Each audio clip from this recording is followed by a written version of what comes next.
In the first step in the large-scale reforms to be taken in the DRDO to make the organization leaner, meaner and more result-oriented, the centre has merged two DRDO laboratories to create a new one to conduct focused research and terrain and avalanches along the borders with China and Pakistan. The two new labs merged by the government are the Manali headquartered Snow and Avalanche Studies established, and the other is the Delhi-based Defence Terrain Research Establishment. Reports say that the new labs would also be spreading out its teams in different parts of the border with China, like Arunachal Pradesh, and work with the security forces that have been deployed there. So this understanding of the terrain and other aspects of our border areas is going to be crucial to our defense as well. We'll talk about this with our panelists. Joining me on the show is Professor Madhav Nalapad, editorial director of the Sunday Guardian. Ambassador Ashok Sajjanhar, former diplomat, is also with us on the program. Lieutenant General PJS Pannu, former deputy chief of IDS, and Ravi Kumar Gupta, former DRDO scientist, is also joining us on the platform. Professor Nalapad, your assessment of this new initiative that has been promulgated by the government. Obviously, this goes without saying that there seems to be this initiation on behalf of the urgency, or also because of the situation we find ourselves in with China and the situation we have found ourselves against Pakistan for the last few decades.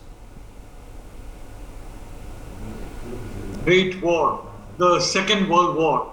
Essentially, it was won by the Allies because of what is called the Wizard War, the war of technology, of scientific achievement, and the fact that, for example, the German codes were broken.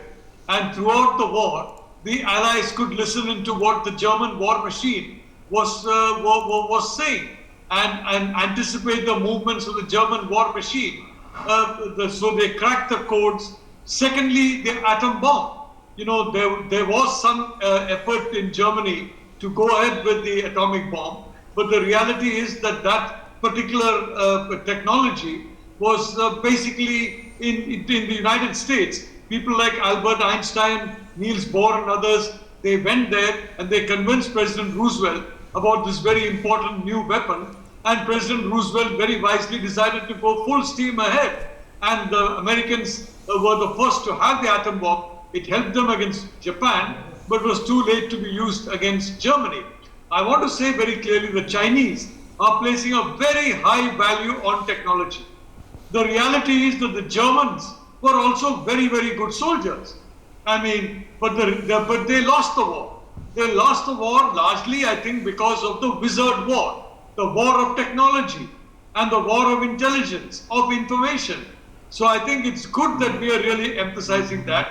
We have the best soldiers in the world, and now the equipment is also improving substantially, but it also needs to be supplemented with technology, with what is called the Wizard War. And in this, I can tell you, science is very important, and the DRDO and other important scientific establishments in India, in my view, not necessarily those only relating to the state, but there are scientific establishments outside the state which are very, very capable. A combination of this needs to be worked out so that India will prevail in any conflict.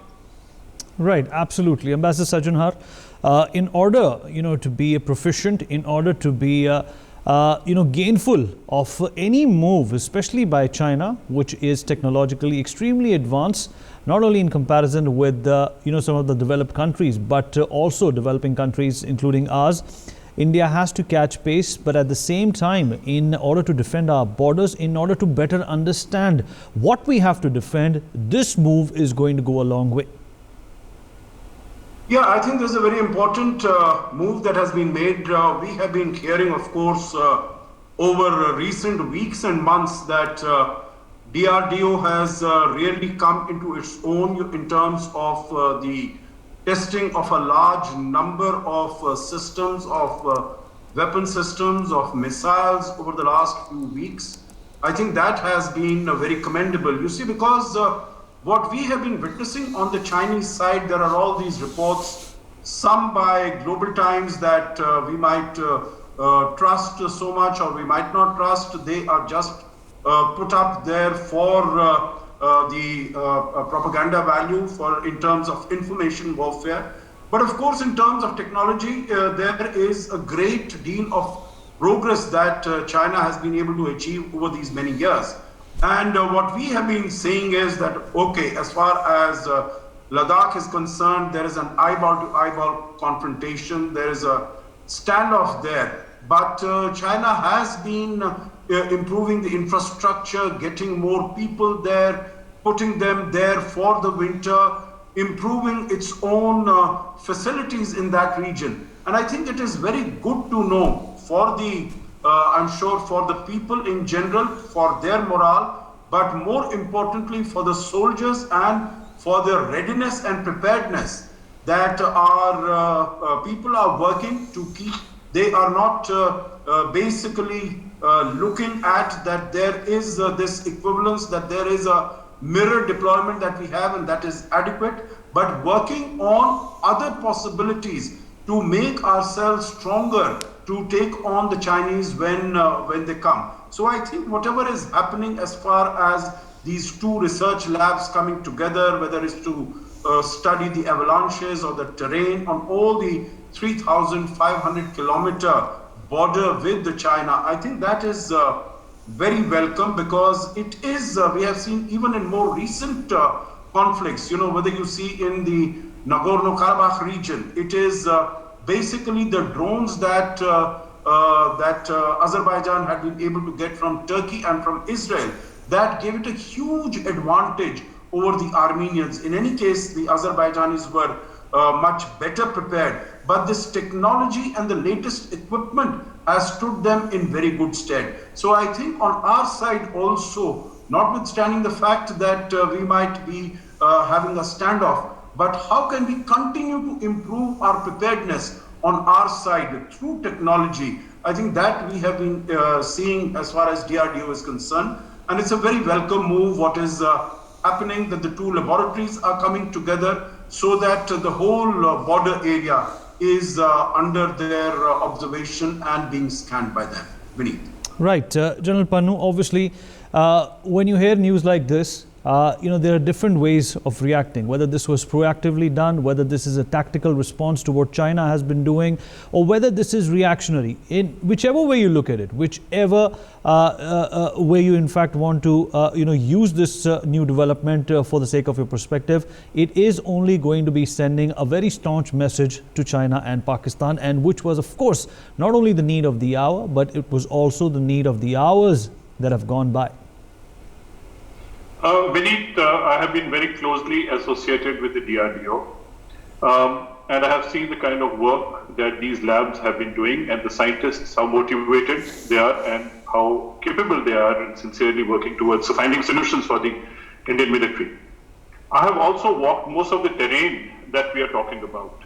When you talk about terrain, a country or an army which understands the terrain and can navigate the terrain and can move over the terrain of choosing at the right time, and they will be able to reach the right place. As Professor Nalapat has been saying, that future is in the hands of technology, so is military, and so is military operations are going to be guided by technology.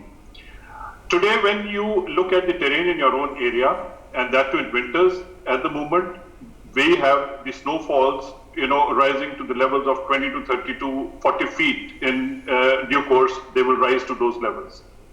When these snow levels rise to these levels, there is a threat of avalanches. India has already lost about over 400 soldiers to avalanches over a period of time in about a decade's time. In fact, I went to Siachen immediately after Hanuman Thapar lost his life, where 10 soldiers lost their life in Siachen Glacier. And his body was recovered almost 35 feet deep.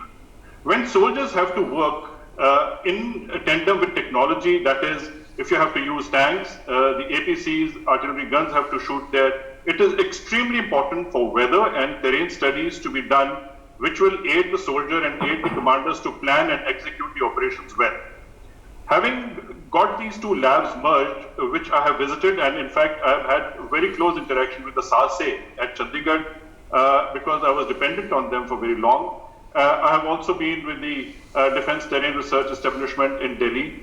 I was also looking at, they do similar things and they have to be synergized. Now that they have been synergized from avalanche study and mitigation to landslides and the terrain studies in different weather conditions and different temperatures, the terrain behaves differently. It will be extremely important for our own scientists to understand and also give a feedback to the soldier as to how the terrain is going to be when they are walking into that terrain across or even on our own side at different temperatures and at different months of the year.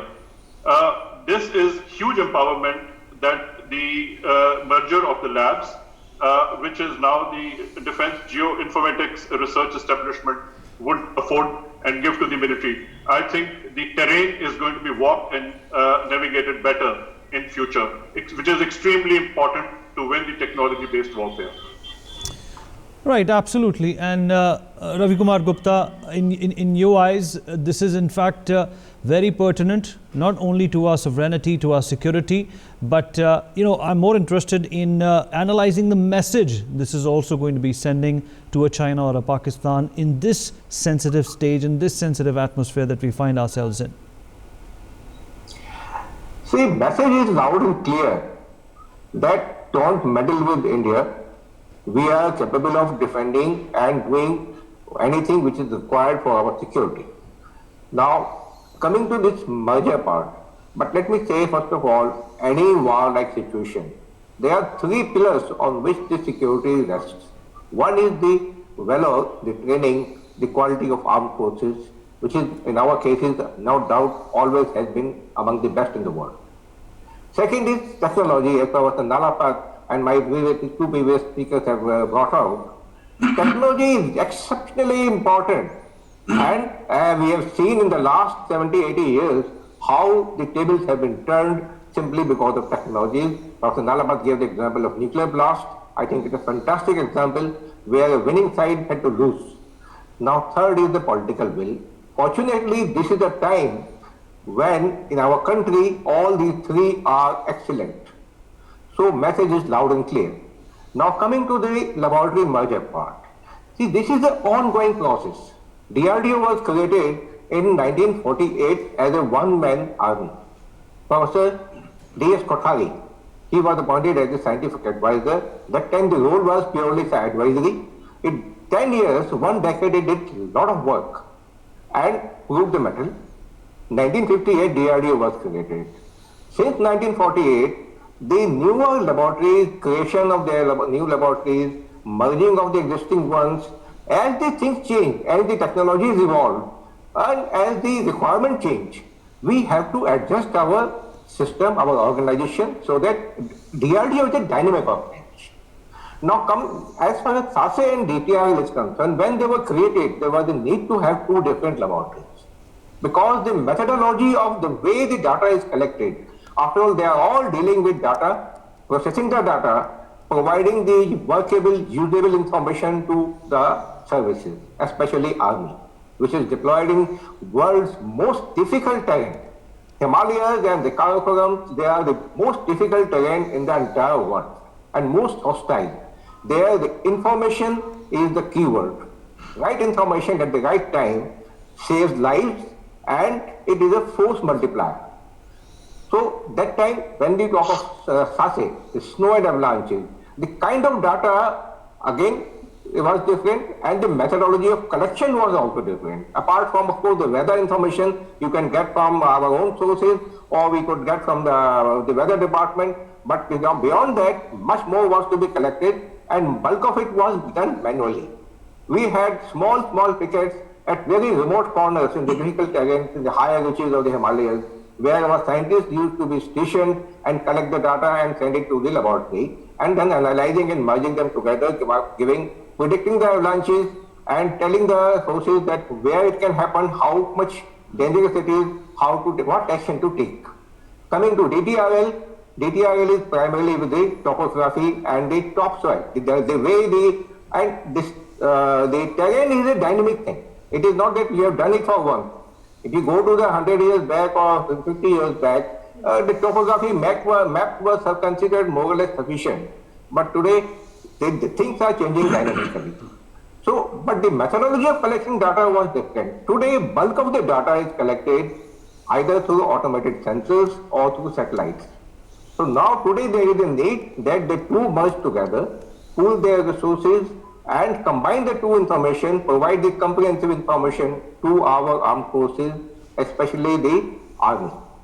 So that's why it is a very important step taken at a very right, opportune moment, and I think it will multiply the advantages coming out of the information coming out of the laboratories when they become one, as they said, the geoinformatics research establishment. So it's a good decision, and I welcome it, and I look forward to see much more things coming out of this laboratory. Right, absolutely. And Professor Nalapat, even in the past, the Intelligence Bureau and the Border Security Force has expressed great concern over, the use of drones by Pakistan to automate its terrorist infiltration. And they have been struggling, to in fact counter these drones at some point in time as well. And this move is likely, in the next couple of years, going to make that effort on part of Pakistan also to a large extent obsolete. Well, I'd like to say that the Azerbaijan-Armenia war, as has correctly been said by the other panelists, is a very important case study. My information is that that this was planned for quite some time by Azerbaijan, and if you look at the quality of soldiers, etc., I would say the Armenian soldiers are way above the Azerbaijanis in terms of of several factors. But it is clear that Azerbaijan got expert advice. Again, my information is a lot of the technical advice came from a particular country on India's north that all the three panelists here know very, very well, and which is relying very heavily on technology. They used a conduit, Pakistan, to basically go into, to funnel that kind of information. And the Azerbaijanis went into Israel, for example, and don't forget that China has extensive contacts in Israel. Even today, despite the Americans being very unhappy about it, both the major ports in Israel are significantly operationally controlled by the Chinese. So the Azerbaijanis bought equipment from Israel, they got equipment from other places, and of course they were given political cover by Turkey. I'm sure that there was some invisible political cover to Turkey by a certain country. But the reality of the situation is the Azerbaijanis prepared for a high-tech war. And the Armenians, frankly, were taken by surprise when this happened in Nagorno-Karabakh. The second thing, of course, this is only a hypothesis. As a professor, I'm entitled to have hypotheses. I mean, if I'm a diplomat like Ambassador Sajanhar or a military individual or a scientist working in government, I may not be given that liberty, but allow me to have a hypothesis. And that is essentially, I think the Chinese were instrumental in making sure that the Russian support to Armenia was less than what the Russians could have done. If Vladimir Putin had given full support to Armenia, I can tell you there is no way this disaster would have happened. Something held Putin back, or some country held Putin back, let's put it that way, and you saw what happened. I think we have to take a lesson from that. And I've always stressed on the worst case scenario. And I think our enemies will be planning operations, and they will, of course, decide on these operations if we are not prepared for it. If we are prepared for it, possibly they'll postpone, or better still, give up those operations. The Armenians were taken by surprise. India should not be taken by surprise. And what has happened now with the DRDO is one sign that this time around, and I would like to say quite openly, that in my view, what happened in May, we were to some considerable extent taken by surprise when we should not have been. I think that now it is very clear we will no longer be taken by surprise. All right. In fact, General Pannu, it's important to understand that when you talk about Pakistan and China, there are about 6 lakh unregulated drones, which can be found with these two countries. And at the same time, Indian agencies have been struggling, to figure out a way to make sure that they do not pose the kind of trouble or the kind of upheaval that we got to see between Armenia and Azerbaijan. In your opinion, this is obviously a step in the right direction, but what more needs to be done? India is also investing heavily into anti-drone technology. To fly a drone to that depth to get information or conduct operations is a little complicated than is normally understood. Half of the capability that is attributed to technological successes elsewhere is also information warfare. And you know what I'm talking about. In Gulf, whatever was being fed to the world about the technology was half-truth. Because a lot of people want to do business on selling their product. The Chinese would do the same thing, or anybody who's making cheap drones to be given with high promises, are literally doing a lot of damage, and a lot of drones are going to be bought and fielded. But I think we are giving far too much to those kind of drones, because when you talk about super high altitude with minus 30 degrees and above, below, there is so much that goes into material, flying a drone, getting the surveillance and coordinating things. But I'm not saying that it is not possible. It is very much possible. And there are anti-drone technologies which are available, and those anti-drone technologies will be tested in case there is this kind of an employment of drone by the adversary. Having said that, the labs that we are talking about are a little different than the technology that we have just discussed. It is about giving a prediction of the terrain. When a tank goes over an area or a vehicle goes over an area, the number of passes it can do, it can give a track, and it can also give the terrain suitability at different times of the day or night, or at different temperatures or humidity. When the soldiers are deployed across our northern front, the Chinese are actually sitting there with mechanized infantry and their armor columns. They know certain areas cannot be negotiated during summers, but with falling temperatures, the ground becomes hard, and they can come into certain areas which otherwise they would not come. Therefore, one has to be very careful, and such labs will come to use to make those kind of predictions, whether the tank or the vehicle or artillery guns can actually navigate the terrain or not in that particular temperature and atmospheric conditions. I think that is extremely important to fight ground warfare. You've got to understand the terrain across and in your own side and use your equipment accordingly. I think that is more significant here. All right, we've almost run out of time here, but I'd like to get concluding comments from Ambassador Sajjanhar and Ravi Kumar Gupta, and then we'll wrap up. 30 seconds to each one of you gentlemen, and then we wrap up. Ambassador Sajjanhar, starting with you. Yeah, well, Vineet, I think this is the way to go. We have been we have not been sitting on our laurels, so to say, that, we were able to find, we might have been taken by surprise to begin with. But as far as Galwan is concerned, as far as August 27, 28 is concerned, we were able to seize all those heights.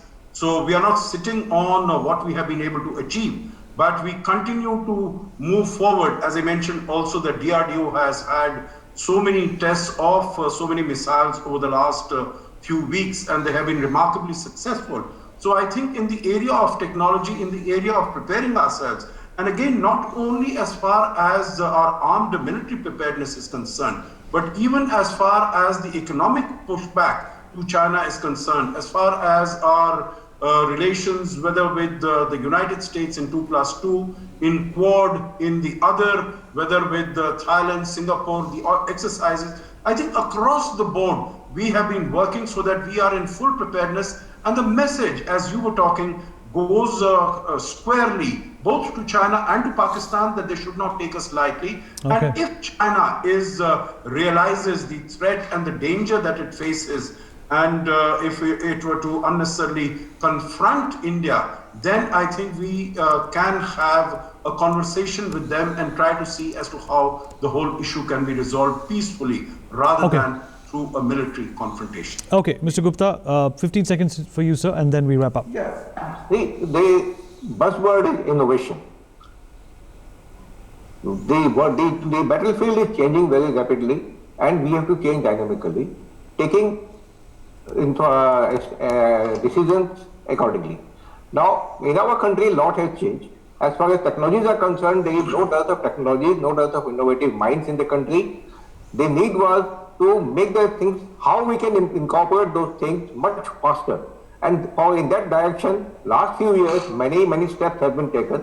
Now our services have been given more freedom to buy things off the shelf, and I think that will be utilized as and when things are required. As we talk of, let us for example, the drones and the artificial intelligence, we have been doing the work for last more than 10 years. And these things have been in the laboratory still, but reaching the actual user, the process had been so long via MOD. Now today there is more chances of direct one-to-one contact between the exact user and the technology generator. And the private industry has been roped in a big way. It's a very important and game changer. Now what will happen is that many more things will come out. Our reaction time, once we are in the kind of armed neighbor zone, the things are our own, technologies are our own, industries are our own. They very rapidly we can deploy those things and change our strategies according to emerging needs. All right. Mr. Gupta, Ambassador Sajjanar, Professor Nalapat and General Pannu, thank you so much for being a part of this debate. For more such videos, subscribe to the NewsX YouTube channel, hit the bell icon.